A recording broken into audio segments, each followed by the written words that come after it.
चलो विद्यार्थी मित्रों,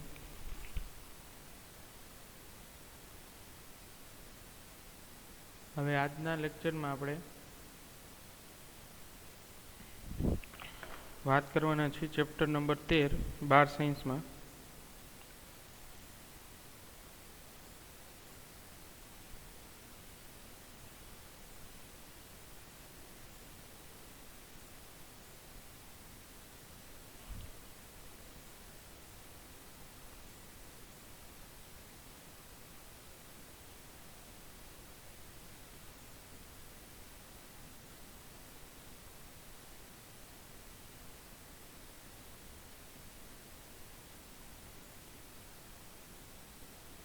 ન્યુક્લિયસ.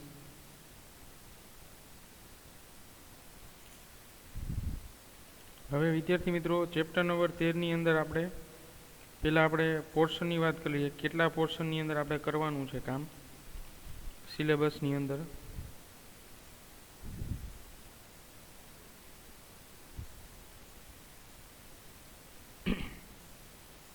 કેટલા ટોપિક જે છે એ આપણે રિમૂવ થયેલા છે એની જ હું વાત કરી દઉં તમને, કેટલા નથી કરવાના એ. જે તમે તમારી ટેક્સ્ટબુક છે એની અંદર ટીક કરી લેજો. હવે વિદ્યાર્થી મિત્રો, તમારી ટેક્સ્ટબુકની અંદર ચેપ્ટર વાઇઝ પોઈન્ટ વાઇઝ આપી દઉં તમને.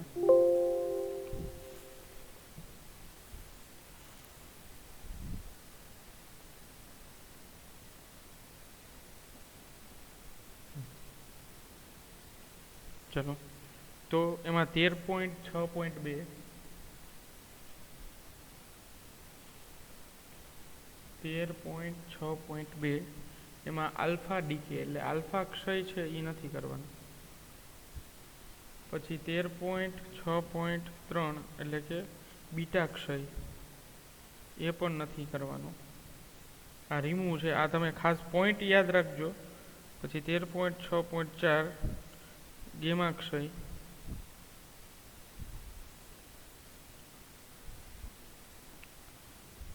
પછી 13.7.3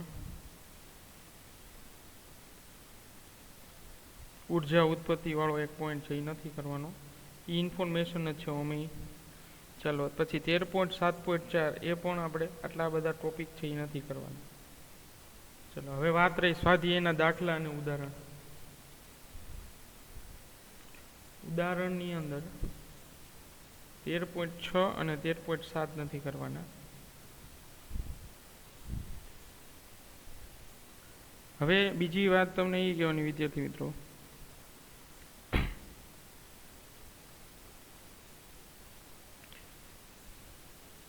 કે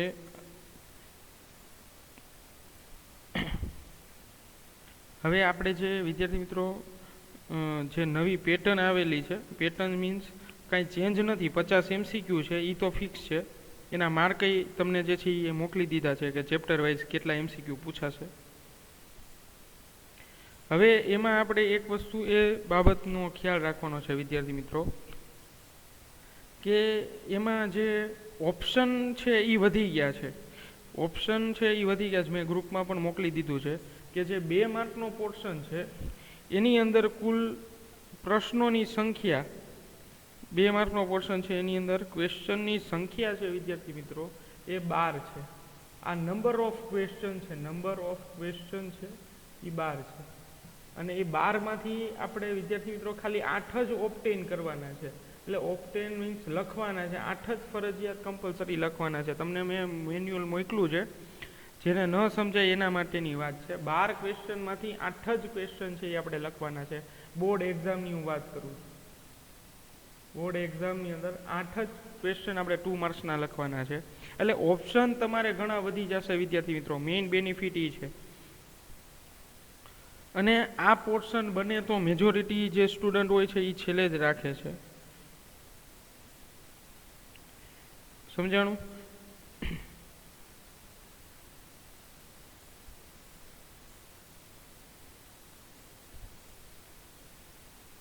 આ જે પોર્શન છે 2 માર્ક્સનો એ મેજોરિટી બધા સ્ટુડન્ટ પછી જ રાખતા, કારણ કે 2 માર્ક્સ છે પણ સામે તમારે એવો ક્વેશ્ચન પૂછવાનો હોય તો એનું ડેરિવેશન, આકૃતિ, એનું સૂત્ર, પછી એના પારિમાણિક સૂત્ર છે, એકમ છે, આવી બધી ઝીણી બાબત લખવાની અને માર્ક કટ થવાના ચાન્સીસ વધારે છે.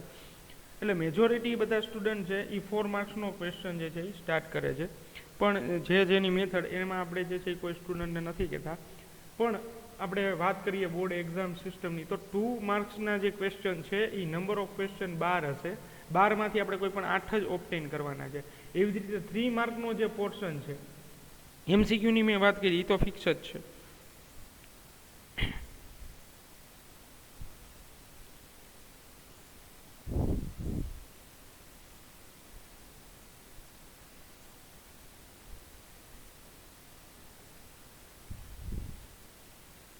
તો 3 માર્કનો જે પોર્શન છે વિદ્યાર્થી મિત્રો, તો 3 માર્કના પોર્શનની અંદર વાત કરું તો 9 ક્વેશ્ચન છે.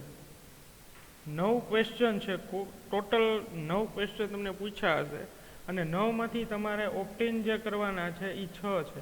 6 જ આપણે 6ના જ આન્સર આપવાના છે.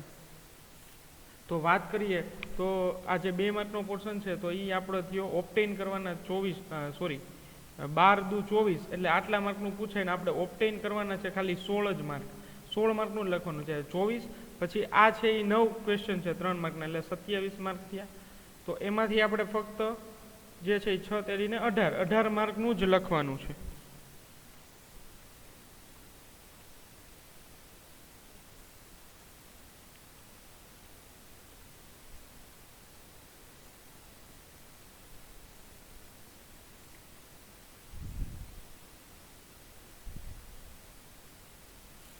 બરોબર છે વિદ્યાર્થી મિત્રો. ત્યારબાદ હવે 4 માર્કનો જે પોર્શન છે તો એ 4 માર્કનો પોર્શન છે વિદ્યાર્થી મિત્રો, એમાં ક્વેશ્ચન તમને 6 પૂછ્યા છે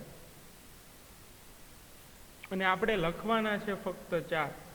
બરોબર છે, એટલે 6 ચોકા 24 માર્ક. અને આપણે જે ફરજિયાત લખવાનું છે ચોકે ને 16 માર્ક. ચલો તો આ તમે ટોટલ કરશો તો આ 50 માર્કનું થઈ ગયું, એટલે 50 માર્કનું જે છે એ સેક્શન બી આપણે લખવાનું છે. અને કેટલામાંથી તો કે આનો તમે ટોટલ કરો તો 75.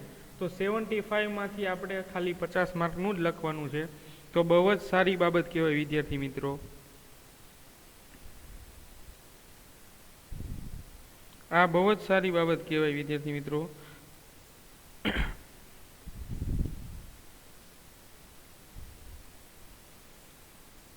કે આપણે ફક્ત આટલું જ કામ કરવાનું છે. અને પાછા 9 ચેપ્ટર એવા છે, કુલ 9 ચેપ્ટર એવા છે કે જેમાંથી 82 માર્ક્સનું કવર થઈ જાય છે. 82 માર્કનું જે છે એ કવર ખાલી 9 ચેપ્ટરમાંથી થઈ જાય છે. એનું મેન્યુઅલમાં અત્યારે આપણે આ લેક્ચરની અંદર બહુ ઝાઝી ચર્ચા નથી કરતા. તમને ચેપ્ટર વાઇઝ તમને મેં મેન્યુઅલ લખીને આપી દીધું છે કે આ ચેપ્ટર જે છે એના માર્કિંગ વેઇટેજ કેટલા છે, એમાંથી MCQ કેટલા પૂછાય છે, થિયરીમાં કઈ રીતે પૂછાય છે, એ બધું તમને જે છે એ લખીને મોકલાવી દીધું છે. તો એ ખાસ જોઈ લ્યો, આટલી સિસ્ટમ જે સમજી લ્યો. હજી જે કોઈને પ્રોબ્લેમ હોય તો એ ક્વેશ્ચન આન્સર કરી શકે છે.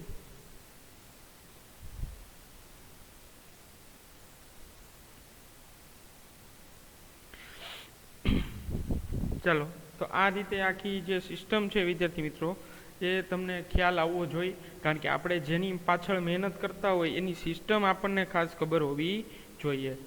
તો નીટ બેઝ માટે, નીટ JEE માટે પણ આપણે જે છે એ જ્યારે એનો સિલેબસની રાહ જોઈશું, લગભગ અત્યાર સુધી તો એ જ સેમ સિલેબસ જ છે. પણ મે બી જો કાંઈ ચેન્જ થશે અથવા તો એમાં કોઈ અપડેટ આવશે તો એની ડિસ્કશન પણ આપણે લેક્ચરમાં જ કરશું. અથવા તો જેને કોઈને ડાઉટ હોય તો એની પણ આપણે વાત કરી લઈશું.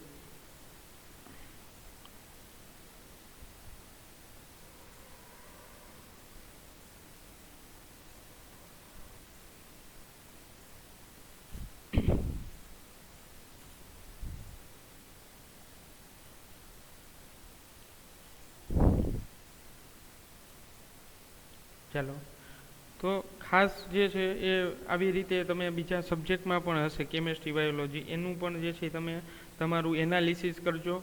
આપણે કયા ચેપ્ટર પહેલાં કરવાના છે, કયા પોર્શનમાંથી 4 માર્ક્સના ક્વેશ્ચન છે, કેમાંથી 3 માર્કના આવે છે, કેમાંથી 2 માર્ક્સના આવે છે. તો મેજોરિટી પહેલાં સેક્શન જે છે એ લાસ્ટ ડી કમ્પ્લીટ કરો, પછી સી અને પછી બી. એ રીતે જે છે એ તમે સેક્શન વાઇઝ પણ તમારું એક આખું આયોજન બનાવી લ્યો.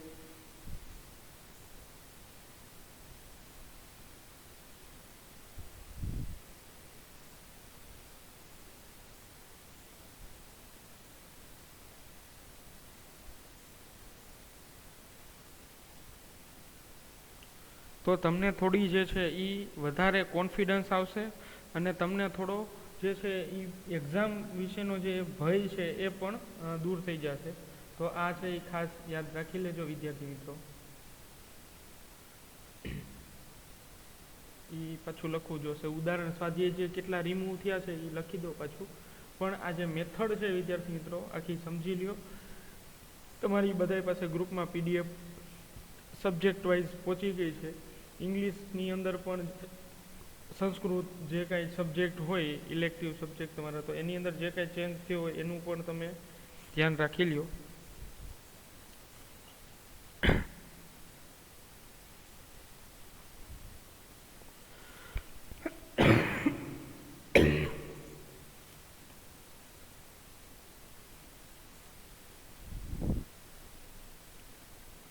તો વિદ્યાર્થી મિત્રો હવે આપણે જે છે ઉદાહરણ અને સ્વાધ્યાયની વાત કરીએ. જે ઉદાહરણ અને સ્વાધ્યાયના કયા કયા દાખલામાંથી પોર્શન રિમૂવ થયેલો છે એ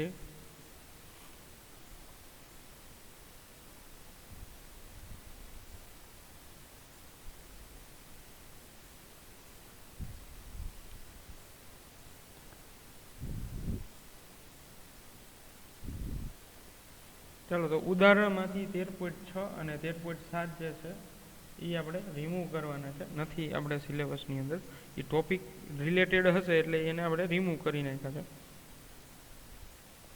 પછી સ્વાધ્યાયની અંદર વાત કરીએ તો 13.6, 13.12, 13.14, 13.22 થી 13.31 તો આ પણ જે છે એ કરવાના નથી. તો ઘણો જે છે એ આપણે લોડ ઓછો થઈ ગયો છે. અને બીજા જે આમાં કંઈ દાખલા છે તો 1-2 સૂત્ર આધારિત છે, E = ડેલ્ટા MC સ્ક્વેર પરથી. તો એની જે છે એ આપણે ડિસ્કશન કરી લેશું પછી.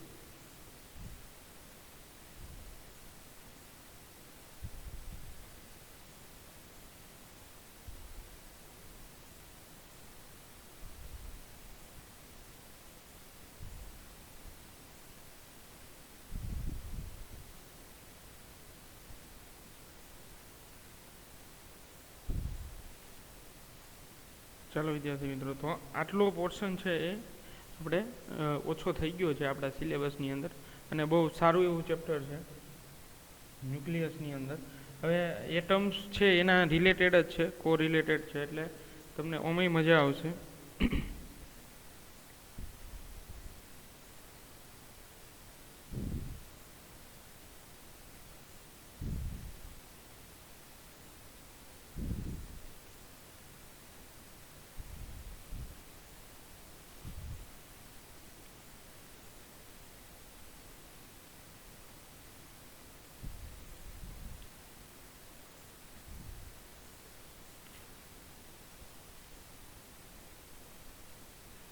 ચાલો થોડી ઇન્ટ્રોડક્શન બેઝ વાત કરી લઈએ અને ત્યારબાદ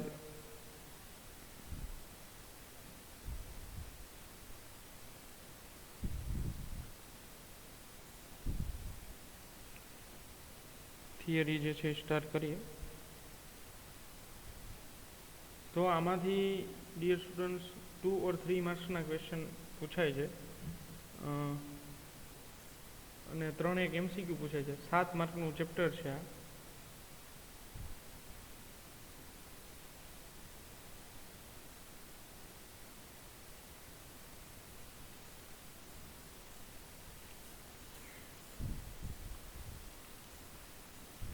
ચલો ન્યુક્લિયસ.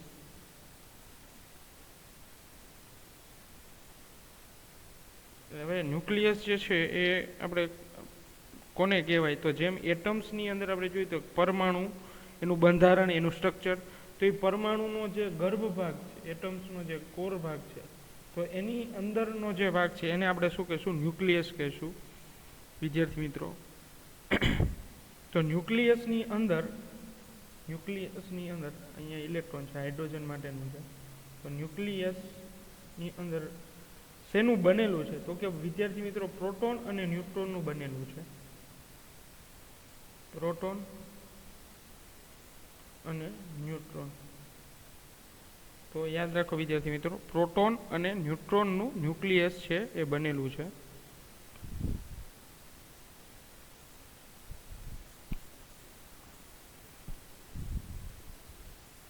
હવે પ્રોટોન અને ન્યુટ્રોનનું ન્યુક્લિયસ બનેલું છે, તો સાથે સાથે સમજો વિદ્યાર્થી મિત્રો કે પ્રોટોન અને ન્યુટ્રોન્સ કોના બનેલા છે? તો કે પ્રોટોન અને ન્યુટ્રોન લગભગ તમને જો યાદ હોય વિદ્યાર્થી મિત્રો, મેં વાત કરી હતી કે આપણે ન્યુક્લિયસમાં ભણશું ત્યારે આ શબ્દથી પરિચિત થશું. ચેપ્ટર નંબર 1 ની અંદર મેં વાત કરી હતી કે પ્રોટોન અને ન્યુટ્રોન છે એ ક્વાર્ક્સના બનેલા છે. પ્રોટોન અને ન્યુટ્રોન છે એ ક્વાર્ક્સના બનેલા છે. પ્રોટોન અને ન્યુટ્રોન એ ક્વાર્ક્સના બનેલા છે. અને ક્વાર્ક્સ જે છે એ જોડીમાં જોવા મળે છે. તો એ અત્યાર સુધી કુલ આપણને 3 પેર મળી છે, ક્વાર્ક્સની 3 પેર મળી છે. અને જે ક્વાર્ક્સ છે એ એલિમેન્ટરી પાર્ટિકલના બનેલા છે. એલિમેન્ટરી પાર્ટિકલ કે એનું પણ બંધારણ છે એલિમેન્ટરી પાર્ટિકલ, એટલે કે up, down, charm, stem, bottom, પછી મેઝોન, તો એ ન્યુટ્રીનો, તો આ બધા જે છે એલિમેન્ટરી પાર્ટિકલ કહેવાય. તમે આગળ ભવિષ્યમાં સ્ટડી કરશો તો આવશે ન્યુક્લિયર ફિઝિક્સની અંદર, બીએસસી કરો અથવા તો એમએસસીની અંદર તમે જુઓ તો એમાં વધારે સ્ટડીમાં કરો. પછી એલિમેન્ટરી પાર્ટિકલ જે છે એ શેના બનેલા હોય છે? તો વિદ્યાર્થી મિત્રો એલિમેન્ટરી પાર્ટિકલ છે એ વાઇબ્રેશનલ સ્પેક્ટ્રાના બનેલા છે. વાઇબ્રેશનલ સ્પેક્ટ્રા. તો આ વાઇબ્રેશનલ સ્પેક્ટ્રાના બનેલા છે. હવે વાઇબ્રેશનલ સ્પેક્ટ્રા એ શેના બનેલા? વાઇબ્રેશનલ સ્પેક્ટ્રા એટલે એક વેવ જ થયા ટૂંકમાં. અને એ જે વાઇબ્રેશનલ સ્પેક્ટ્રા છે વિદ્યાર્થી મિત્રો, તો એ string theory, last string theory દ્વારા તમે એનું સમજી શકો. String theory. તો સ્ટ્રિંગ થિયરી દ્વારા આપણે એના બેઝ સુધી જઈ શકીએ. તો ન્યુક્લિયસ જે છે શરૂઆત આપણે વાત કરીએ તો એ એટમ્સનું બનેલું છે. એટમ્સ. અને એટમ્સ છે એ કોઈ મેટરની અંદર તમે જાઓ તો એટલે દ્રવ્યમાંથી અણુઓ, અણુમાંથી ન્યુક્લિયસ, અણુ પરમાણુમાંથી ન્યુક્લિયસમાંથી પ્રોટોન ન્યુટ્રોન બનેલા હોય છે. પ્રોટોન ન્યુટ્રોન છે એ ક્વાર્ક્સના બનેલા છે. ક્વાર્ક્સના 3 પેર અત્યાર સુધી, આમ તો ઘણા બધા પેર છે પણ 3 પેર અત્યારે સુધી આપણે યાદ રાખી છે. ત્યારબાદ એલિમેન્ટરી પાર્ટિકલ એટલે સૂક્ષ્મ કણો કે જે ક્વાર્ક્સ કરતા અથવા તો ક્વાર્ક્સનું જે બંધારણ છે એની વાત કરીએ છીએ. એલિમેન્ટરી પાર્ટિકલના બનેલા છે. એ થિયરી એવું કહે છે કે એ વેવની બનેલી છે. અને એ વેવ જે છે વિદ્યાર્થી મિત્રો, એ વેવ સ્ટ્રિંગ થિયરીના જે છે એ બનેલા છે. તો આ આખું જે છે એનું આપણે એનાલિસિસ કરેલું છે કે ભાઈ ટોપથી લઈને બોટમ સુધી, શરૂઆતથી લઈને એન્ડ સુધી. શરૂઆત મેટરથી થાય તો આપણે જોઈ ન શકીએ ત્યાં સુધી વિદ્યાર્થી મિત્રો આ બધી વસ્તુ 10⁻18 એટલે કે 10⁻18 એટલા ઘાત સુધી જે છે એ એટલા સૂક્ષ્મ લેવલના હોય કે આપણે જે જોઈએ જ નથી, કલ્પના પણ ન કરી શકીએ. તો આટલું જે બેઝિક સ્ટડી છે એ આપણે ક્યાં કામ આવે? તો આ સ્ટ્રિંગ થિયરી છે એ હમણાં જ રિસેન્ટમાં જે સાયન્ટિસ્ટની ડેથ થઈ, જે સ્ટીફન હોકિંગ્સ, તમે નામ સાંભળેલું હશે. તો એની જે થિયરી છે એ બ્રહ્માંડને રિલેટેડ વધારે હોય છે, ગેલેક્સી અવર યુનિવર્સને રિલેટેડ. તો એની ઘણી બધી એની થિયરી આપેલી છે. તો એમાં તમને આઈડિયા આવી જાય કે એ શું કહેવા માંગે છે. અને તમને ઘણો બધો જે છે એ બેઝિક માહિતી મળે સ્ટ્રિંગ થિયરી દ્વારા કે ભાઈ આપણું બ્રહ્માંડ શેનું બનેલું છે. એક કણ પૃથ્વીમાં સૌથી વધારે જે છે એ કયા તત્વો સૌથી જૂના છે, પાણીનું જે અસ્તિત્વ છે એ કેટલા વર્ષો પહેલાં છે. અત્યાર સુધી સ્ટ્રિંગ થિયરી દ્વારા એવું ખબર પડી છે કે પાણી છે એ પૃથ્વીના જન્મ એટલે કે પૃથ્વી બની છે એના પહેલાં પણ પાણીનું અસ્તિત્વ હતું, એવું થિયરી જે છે એ કહે છે સ્ટ્રિંગ થિયરી. હવે એ બહુ ડીપ રિસર્ચ હોય છે, ત્યાં સુધી તો આપણે આપણી કલ્પના પણ જે છે એ ત્યાં સુધી નથી પહોંચી શકતી. તો આ લોકો જે છે એ અત્યારે આ લેવલ સુધી કામ કરે છે. સ્ટ્રિંગ થિયરી સુધી આપણે પહોંચી ગયા છીએ. હવે સ્ટ્રિંગ થિયરીની અંદર ડીપમાં કેટલું હોય એ હવે જેમ જેમ ટેકનોલોજી વિકસતી જશે, સારા સારા જે ડિટેક્ટર ઇન્સ્ટ્રુમેન્ટ જે છે એ વધતા જશે, ત્યારબાદ જે છે એ આપણે વધારે ને વધારે માહિતી મેળવી શકીએ. તો આલ્બર્ટ આઇન્સ્ટાઈન છે એના પણ એવા પ્રયત્ન હતા કે જેમ બને એમ આપણે જે છે એ થિયરીને વિકસાવી, એને પણ ઘણા એવા મોટિવ હતા કે ભાઈ આપણો અવાજ છે એ વર્ષો પછી પણ પાછો આપણે જોતો હોય, બરોબર છે, તો એને પણ આપણે લાવી શકીએ છીએ, કારણ કે આપણું જે બોલી છે તો એ ઉર્જા છે, અને ઉર્જા એટલે કે ધ્વનિ ઉર્જા છે. તો ધ્વનિ ઉર્જાને પણ તમે જે છે એ એક પ્રકારની ઉર્જા, તો ઉર્જાનો ક્યારેય નાશ થતો નથી, તો એને પણ તમે પાછી લાવી શકો છો. તો એ લાવવા માટે આપણે એવા પ્રયત્નો કરવા પડે, કોઈ એવા ઇન્સ્ટ્રુમેન્ટ વિકસાવવા પડે, ટેકનોલોજી લાવવી પડે કે જેથી કરીને એ ઇન્સ્ટ્રુમેન્ટ છે એ માર્કેટમાં આવે, એનાથી આપણે ઉપયોગ કરી શકીએ.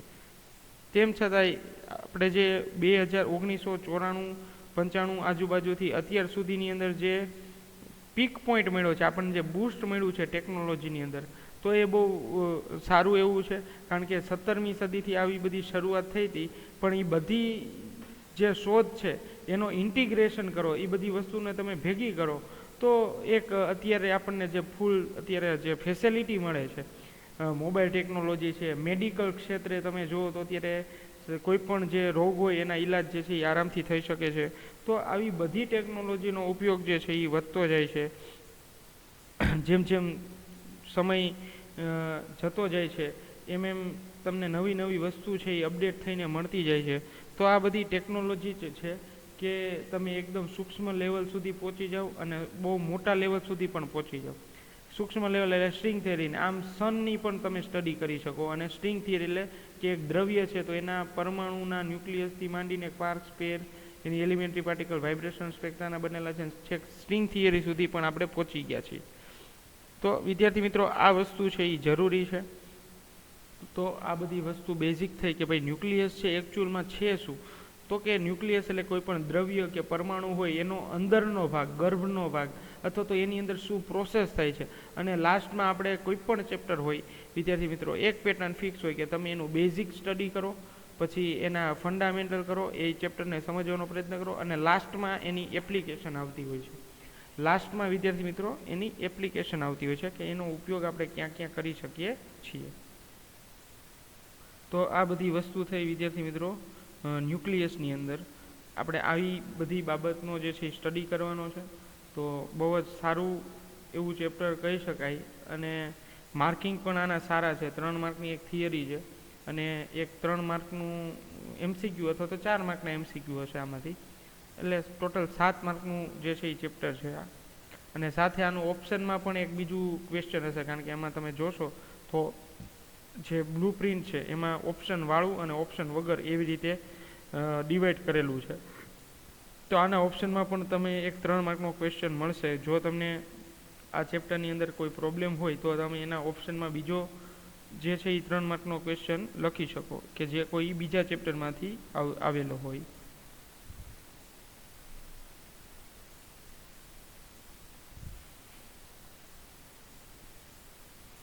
તો તમે તમારી રીતે વિદ્યાર્થી મિત્રો જોઈ લેજો. PDF પણ તમને ગ્રુપમાં સેન્ડ કરી દીધી છે, તો ગ્રુપમાંથી પણ એ જોઈ લેજો કે PDF છે એ.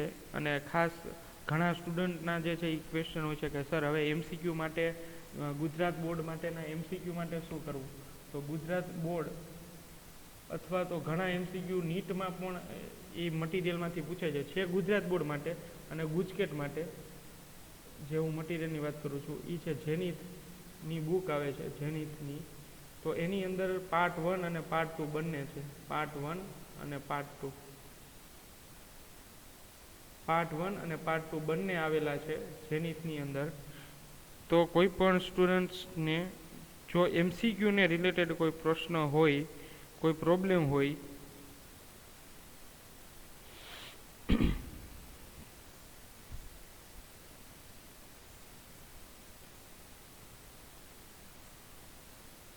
તો એ આમાંથી કરી લે.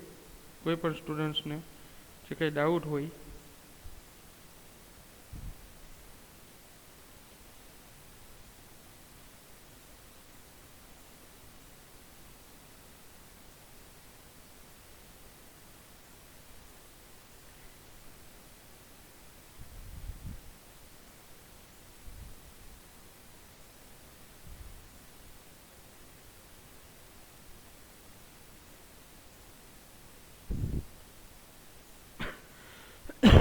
ચાલો, તો જેનિથની પાર્ટ 1 અને પાર્ટ 2 બંનેમાંથી એટલે ઘણા MCQ તમે જુઓ તો ગુજરાત બોર્ડમાં તો મેજોરિટી એમાંથી જ પૂછાય છે. જો તમે એ બુક કરી લ્યો તો લગભગ 40 માર્ક્સના MCQ તમારે એમાંથી જ કવર થઈ જશે જેનિથની બુકમાંથી. ફક્ત MCQ જ છે વિદ્યાર્થી મિત્રો પાર્ટ 1 અને પાર્ટ 2. અને ગુજકેટના પણ એમાંથી હોય છે MCQ, ગુજકેટના પણ હોય છે. JEE વાળા લોકો જે છે એ કોઈ બીજી બુક રિફર કરી શકે, પણ આ બુકમાંથી એટલું બધું JEE માંથી નથી હોતું. પણ આ નીટની અંદર જે છે ઘણા MCQ હોય છે કે ભાઈ સિમ્પલ જે થિયરિટિકલ હોય અને ક્વેશ્ચન આન્સર સાવ સામાન્ય, બહુ જાજુ ડેરિવેશન ન હોય, તો એવા MCQ પણ મેં જોયું છે કે જેનિથમાં હોય જ છે, પૂછાઈ ગયેલા છે. તમે તમારી રીતે તમારી પાસે સર્વે કરી લેજો પેપર હોય તો. આપણે પણ એવું એનાલિસિસ કરવાનું કે કયા મટીરિયલમાંથી આપણને વધારે બેનિફિટ મળે છે, તો આપણે એવા પ્રયત્નો કરવાના. એ ચેપ્ટર જે છે એ અલગ ચેપ્ટર વાઇઝ જે છે MCQ કરવાના કે આ ચેપ્ટરમાંથી આમાંથી વધારે પોર્શન પૂછાય છે. તો એવું તમારી રીતે જો તમે ડેવલપ થશો તો આવી બધી કોમ્પિટિટિવ એક્ઝામ છે એની અંદર તમને ફાયદો થશે.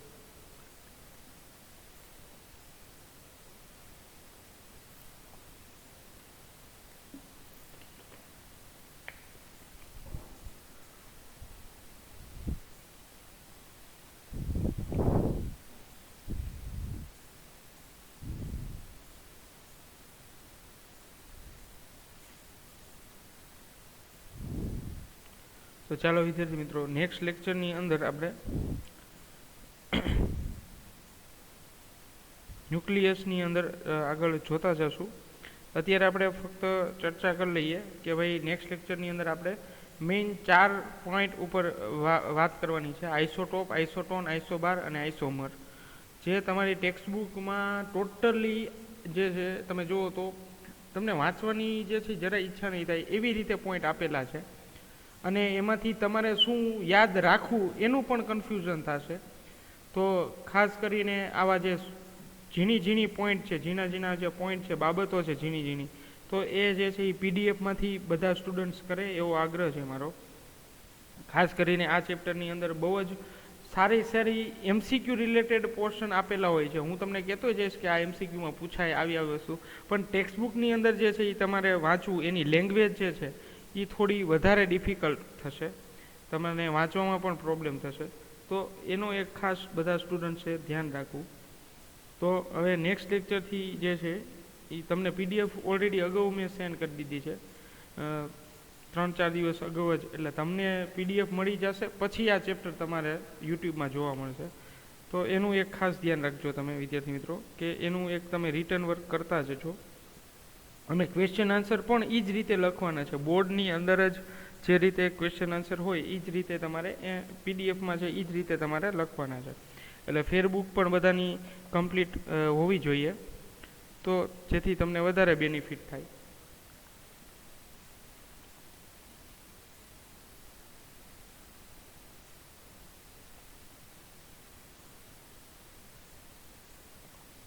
અને તેમ છતાંય વિદ્યાર્થી મિત્રો બીજા કોઈ ડાઉટ હોય તમારે, તો ગ્રુપ જે છે આપણું વોટ્સએપનું, એની અંદર તમે કોઈ પણ ડાઉટ હોય તમારા એક્ઝામને રિલેટેડ તો એ પૂછી શકો છો.